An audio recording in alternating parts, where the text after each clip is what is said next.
वंदे मातरम। नमस्कार। RJS PBH RJS positive media का आज़ादी पर्व अंतर्राष्ट्रीय पखवाड़ा 1 से 15 अगस्त तक शुरू हो रहा है। साल 2026 में सावन मास 30 जुलाई से शुरू हो चुका है। सावन शिवरात्रि भी नज़दीक है और स्वतंत्रता दिवस 15 अगस्त तक का समय शिव भक्तों की भारी भीड़, कांवड़ यात्रा के समापन और राष्ट्रीय पर्व के उल्लास से पूरी तरह जुड़ा हुआ है।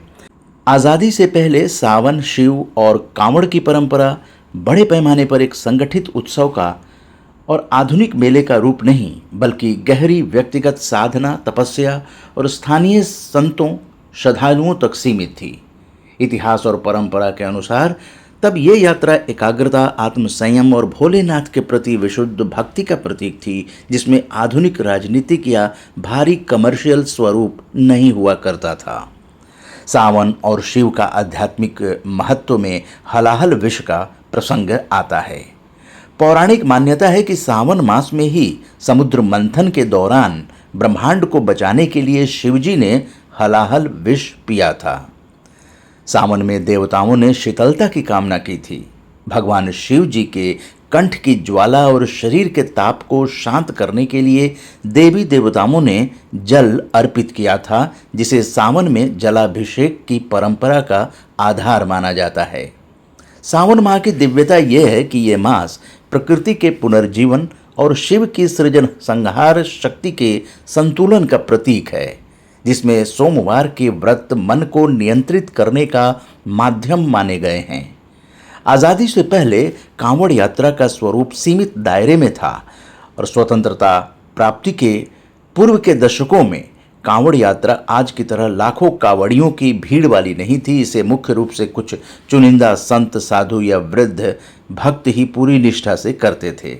तब कठोर अनुशासन हुआ करता था। तब कांवड़ यात्री बिना किसी शोर शराबा या आधुनिक संगीत के पूरी तरह मौन या शिव मंत्रों का जाप करते हुए नंगे पांव पैदल चला करते थे। आज श्रद्धालुओं की संख्या में बेतहाशा वृद्धि हुई है और ये कांवड़ यात्रा एक आकर्षण का केंद्र बनता जा रहा है। संयम और पवित्रता का ताना बाना हुआ करता है और यात्रा के दौरान कांवड़ को जमीन पर न रखने, सात्विक आचरण रखने और पूरी मार्ग यात्रा में उच्च कोटि की पवित्रता बरतने के नियम अंग्रेजों के ज़माने में भी पारंपरिक रूप से अकाट्य रूप से माने जाते थे।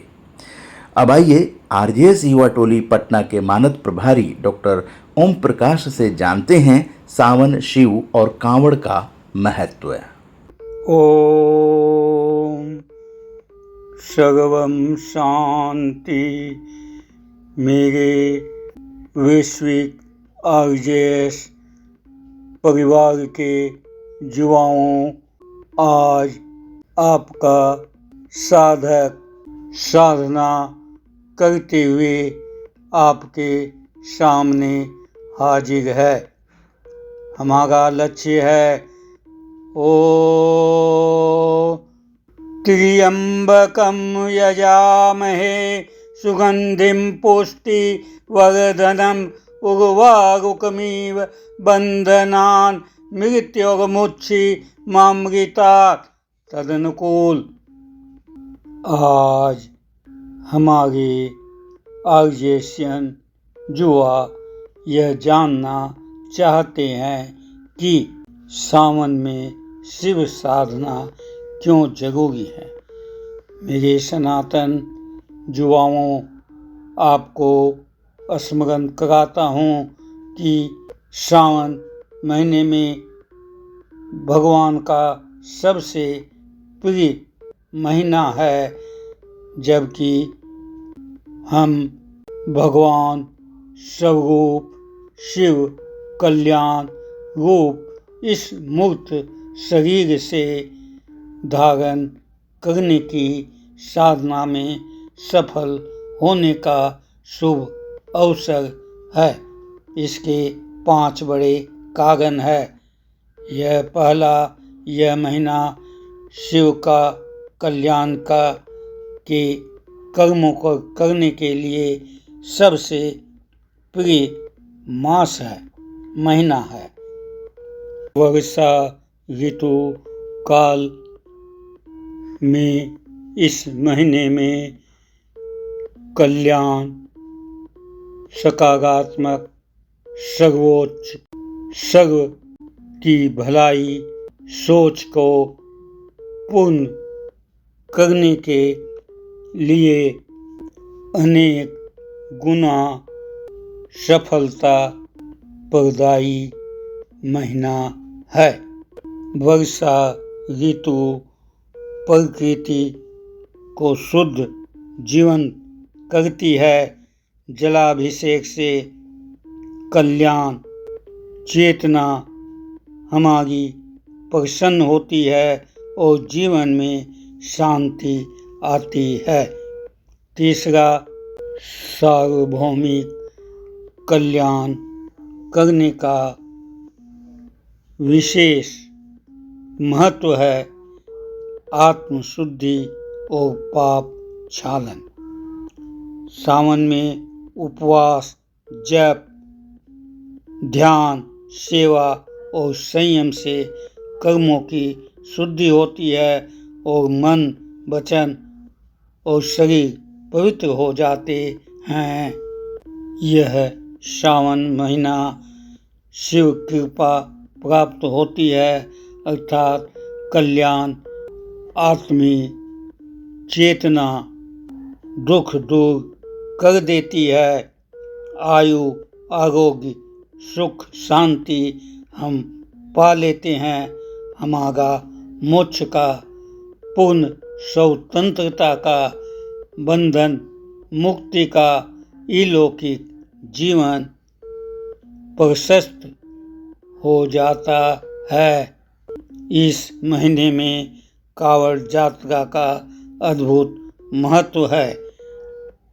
गंगा जल लाकर शिवलिंग पर अर्पित करने से भक्ति, सेवा, अनुशासन और समर्पण का विकास होता है। ओम नमः शिवाय, नमः शिवाय, नमः शिवाय। आज हम डाक कावड़ की विशेषता का चिंतन, मनन और साधना करने का संकल्प लेते हैं। डाक कावड़ के लाभ हैं। शिव की कृपा और सुरक्षा प्राप्त होती है। दूर रहकर भी शिव साधना का पूर्ण फल मिलता है। मनोकामनाएं पूर्ण होती हैं। पापों का क्षय और पुण्य की वृद्धि होती है। जीवन में शांति, आरोग्य और समृद्धि आती है। शिव साधना का सूत्र है भक्ति। भक्ति ही शक्ति है, शक्ति ही शिव है, शिव ही कल्याण है। कांवड़ केवल जल की नहीं, मन की यात्रा है।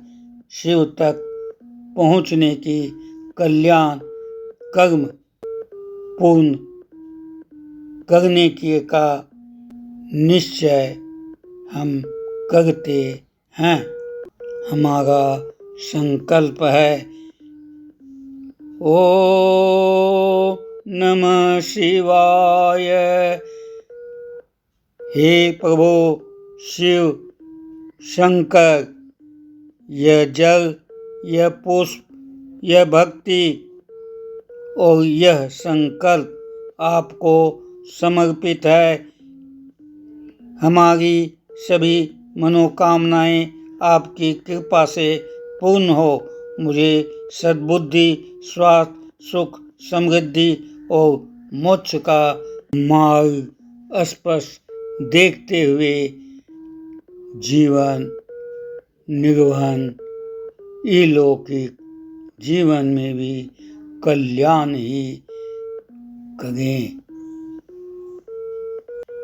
तदनुकूल हम परस्पर सद्बुद्धि, स्वास्थ्य, सुख, समृद्धि और मोक्ष प्राप्त करेंगे, प्राप्त करते हैं।